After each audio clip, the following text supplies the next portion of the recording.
Hello, in this video we're going to take a look at how to find and use packages in Python, which is really one of the key reasons that Python's so popular is the amount of free packages available to do a lot of really cool stuff. So this web page I'm on right now is the PyPy web page, or the Python Package Index web page. So this is like an online repository for lots of free packages that people have created for use with Python, and they do all kinds of things. So right now, this website, like as of the time I'm recording this video, says there's 84,000 packages in the Python package index. And here's like some of the most recently updated ones. You can see that there's like quite a variety: a YouTube video downloader package, messaging library, lots and lots of stuff on here, okay? And you can search through here, or you can find on other websites useful packages you can use. And we're just going to look at one today as an example, but pretty much everything I say about this package will apply to others. You just have to look at the documentation for the particular package you're interested in to see how all of its functions work for you. Alright, so we're going to install a package and play around with it just so you can get a sense of kind of how easy and streamlined this is nowadays and how useful it can be. So what I'm going to do to install a package is on Windows, I'm going to open command prompt. So I'm going to do that by hitting start and typing CMD for command prompt. And if you're on Windows, you'll get a window out like this. If you're on Mac, go up to your Finder and type terminal and launch the terminal program. It should look very similar to this, but it won't say Microsoft Windows and stuff, obviously, but same basic idea. This command line interface. So what we're going to use is a tool that comes if you installed the Python 3.4 or 3.5 binary file or a later version. It comes packaged with this tool called pip, which is a recursive acronym that stands for something like pip installs packages. But you don't really need to know what it stands for. So what it is, it's pip, and we're in Python 3, so I'm going to type pip3. And just to get an idea of what it can do, I'm just going to ask for the help. So if you want to know how to use it, you say pip, your command, and then options. So here's some stuff it can do. We're only going to use it to install things for today, but you can definitely look at that if you're interested. So what I'm going to do is install a plotting library. So I'm going to say pip3 install matplotlib, and this is a package, a Python package that's in the Python package index that is useful for plotting, making graphs, and it's useful for making all kinds of figures, scientific and data analysis figures. So it's a pretty useful package, and if you do anything like say in college and you're doing some scientific research, it's pretty likely you'll come across this or something like it. It's kind of a clone of another thing called MATLAB, some of the plotting interface there. So let's just take a look at installing this. So this is the command I'm writing. I'm going to hit enter. And I have some of the things installed, so you might get more messages on your screen than I do. But it's going to install this, and it also depends on some other packages. One's called NumPy, which stands for Numerical Python. So it will install everything that this needs to run, and it will install the matplotlib package itself. Okay? So it's successfully installed. In your case, it might ask you to confirm, like type Y and then enter to say you confirm you want to install it. Alright, so now that is actually installed. And I can go to Python shell now. So go ahead and bring that up. And just to confirm it installed correctly, if I type import matplotlib, if it installed correctly, this should import fine and not give me an error. If I try and import something that I didn't install, it's going to say no module. So if you get this error, go back, make sure you've got matplotlib installed correctly.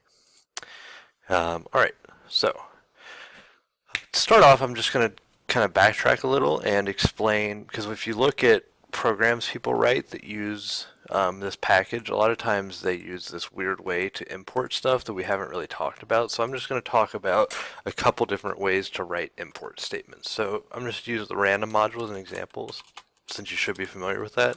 So import random is the way that we're used to seeing imports done. Or we've also seen like import time. This will always work. Time, not team. Okay, but there's other ways to do it. So the way that this worked, we'd say like random, that's the name of the module here, random.randint 0 to 10, for instance. And that would be how we called this randint function. And I could say like a equals and print a, and we know what this does. It prints out a random number, in this case 0. But another way to deal with this is instead of just saying import random, you can say import random as, and then whatever here. So this is just a name, an identifier, sort of like a variable. And then instead of random, you say whatever. So usually people do this to make the name shorter. So this will work, and I can show you that it'll work. But usually they'll do it to make it shorter. So maybe R, instead of having to type random every time, you just say like r.randint. And I'll run this, you see it still works. The other way to import stuff is to actually import all of the functions into your current namespace. And let me just show you how that, I think the example is going to make that clear how that works. What you do is you type from random import, and then you could just type one thing here, like one function or something. But what I'm going to type is star, so that means import everything from the random. And what this does is it makes these functions so that you don't have to type anything before them. They're part of the current working namespace now, so you just type randint. No random dot or anything in front of it. If I run this, you'll see this will work too. So there's reasons for doing each of these things, but what we're going to see is the import as in my example that I'm going to go over now for the matplotlib package. Okay, so that's just a simple way to just a simple example to show you the different kind of semantics for how you import packages into Python, and you'll see those if you look at other people's code. You'll see all three of these sort of ways to import code being used. All right, so let's take a look at plotting something using this package that I had you install with command prompt or with terminal using the pip tool. So first line, I'm going to say import matplotlib.pyplot. So this is the easiest plotting interface to use just for this simple example. But matplotlib is an incredibly powerful package that has lots of like it can do lots of things, but we're just going to look at kind of the simplest things it can do, which is make 2D graphs. And I'm also going to import this package called numpy. And this is the the numerical part out front and then the Python part at the end. That's why it's called that. And we're going to use both of these to make some graphs. So the first thing I'm going to do is use a function from numpy. So I'm going to say x equals numpy dot a range, and I'm just going to show you an example of how this works to start. So if I go from 0 to 2 in increments of 0.1, what this is going to do is make a list for me that starts at 0, goes up to 2, and the step size from one value to another is 0.1. So in this case, the list would start at 0, then the next value would be 0.1, the next value would be 0.2, and so on, all the way up to 2. So I'll print this out just so you can see what that looks like. And that's what we get. We get this list, and so the first entry is a 0, then a 0.1, then a 0.2, blah, blah, blah, all the way up to 1.9.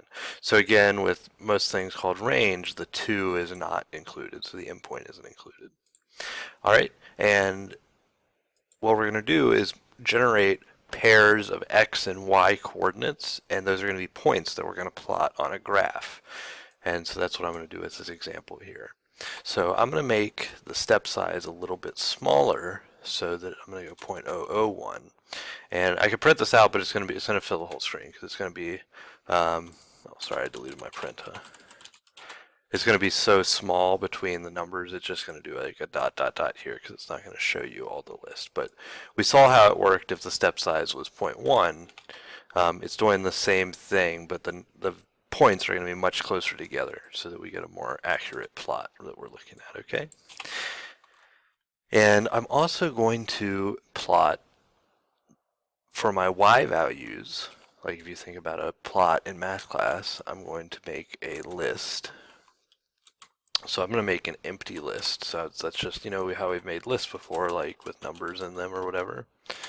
But I'm just going to make a list that doesn't have anything in it to start. So that's just open square bracket, close square bracket. And then I'm going to do a loop. I'm going to say for value in x, y dot append value times value. All right, so think about, maybe I won't explain it quite yet, so maybe you can think about what I'm doing here, what this is doing, and maybe where I'm going with this. All right, and then I want to plot this, so I'm going to use the plotting functions from Matplotlib. So I'm going to say plt dot plot, and it wants the list of x values and the list of y values, just like this. And I can give it labels and stuff for the axes, but for now I'm just going to say plot.show, plt.show. Okay? And I'm going to run this, and we're going to see what happens. All right, so running, and here's what I get. This is a graph.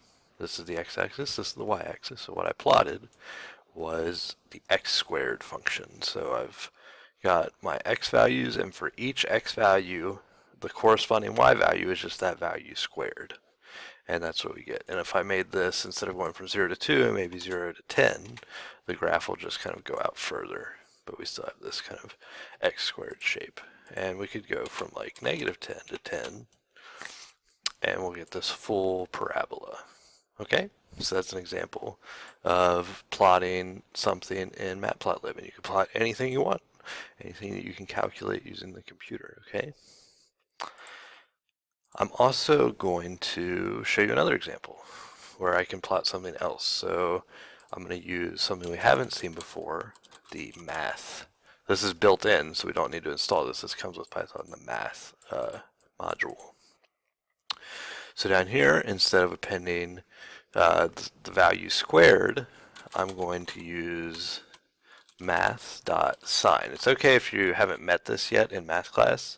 You don't really need to understand this part. It's just an example showing you can plot any sort of mathematical function. So I'm going to plot like 2 times math.pi because it needs to be in radians. Again, it's okay if you're not sure what that means yet. Times the value. And then let's look at this graph. Oh, I want to change my bounds again from 0 to 2 instead of from negative 10 to 10. All right, and here's what I get. So this is called the sine function, and it starts at 0, 0 and kind of oscillates like this. And this is a really important function in physics and signal processing and all kinds of things. So one other thing I can do, just to make this look prettier, just to give you a small taste of what you can do, I'm going to fill parts of it in. So down here, before I show the plot, I'm going to say plt.fill xy, and then the color, I'm going to do blue. And if I want, I can say alpha, which is like how transparent it is. It's okay if you're not following all this, okay? You don't need to understand all the details or be able to do this yourself from scratch, but I'm just giving you an idea of some of the things you're able to do once you have these sorts of packages in your toolbox, okay? So, it's kind of a nice graph now. It's filled in regions of the graph above or below the x-axis here, when y is equal to 0. And in calculus, you might be interested in finding the area here if you add all these areas up. And this would be a good way to visualize that by shading in these regions, okay? Fantastic. So those are some examples of mathematical functions we can plot. One other cool thing I was thinking about plotting, if you're following along with the homework problems that go along with this class, there was a problem that asked you to simulate this thing called a random walk, where someone's walking through a town and they stop at an intersection and they can go one of 4 directions. And they randomly choose and go that direction, and then they repeat the process at the next intersection. They keep going. So it's like a 2-dimensional grid, and you start at position 0, 0, for instance, and randomly choose one of 4 directions. and move along. So I wanted to plot what that journey might actually look like. So I'm going to bring up my solution to that problem. So in the way that I described the problem, all it was asking you to do was calculate the final position after you made 1,000 choices. What I want to do now is actually plot what the journey looks like. So like make a graph using our matplotlib package. So the first thing I need to do up top is import it. Import matplotlib.pyplot. And I'm just going to import it as PLT again. And then I'm going to make a list of every position they visit. So at the end of my loop, I'm going to add the current X and Y position. Say X's, and I'm just going to start it out as a list with, I'm just going to put the first entry in manually. So it starts at 0, 0. So these are going to be lists with every X and Y position that the person walking through the streets visits. All right, and this was my original solution, so I'm just going to modify it a little bit here. So now I'm going to have these lists, and I'm going to append values to those lists every time this loop ends, every time the position of the person walking through the streets gets updated. I'm just going to say x's dot append x and y's dot append y. So now once this loop is done, I'll have a list that's 1,001 entries long for each x and each point that the person visits, basically, okay? And we're going to plot it. So I'll leave this where it says the final position, but what I'm going to do down here is what we already saw, plt.plot x's, y's, because that's the name of the list now. X and Y are just numbers that's keeping track of the position. I could rename stuff, but I just wanted to modify the program I already had here, and then plt.show. And let's take a look at, this is going to be pretty cool what it looks like. So we kind of have to find 0, 0. So here's 0, 0. So he starts around here. And then what you're seeing is the different, so it's hard to tell exactly, but he starts here and makes, he either went there or there, made a choice to go up or down. And then this is what it looks like. So it says he ended at position negative 1337. So that's the ending point. If we found that on the graph somewhere, which looks like it's up here somewhere, is the ending position, and this is the path that happened in between. Before we were just keeping track of where he ended up, but we didn't really understand, we didn't know anything about what was happening in between, but now we can visualize that. And what we can do is actually, instead of just 1,000 steps, what if we did not 10,000, but why not 100,000? And let's take a look at what this looks like, and it'll be pretty cool just to get an idea. So this, we again started 0, 0, so it started somewhere in here, and then ended up, it looks like over here somewhere is the final position. So that's what this looks like, and the cool thing about these random walks is if you do it again, it's going to look completely different. And he's getting further away the more steps, okay? So that's just an interesting thing I thought of, where we could use one of these packages to visualize a problem that we already thought about, but visualize it or kind of analyze it in a more interesting and deep way than we were just able to do using print commands and stuff to the Python shell. Alright, so this has been a video. Just, again, you don't need to understand everything about matplotlib or understand everything 100% that I've done in this video, but it's just to give you a flavor of some of the tools that are available. And once you understand, once you've mastered the basics of Python, like using loops, using if statements, defining your own functions, importing modules, these basic building blocks, then it opens up a lot of possibilities to you to use these really powerful packages that are available to create pretty interesting programs with not that much work. All right, thanks for your attention. I'll catch you in the next video.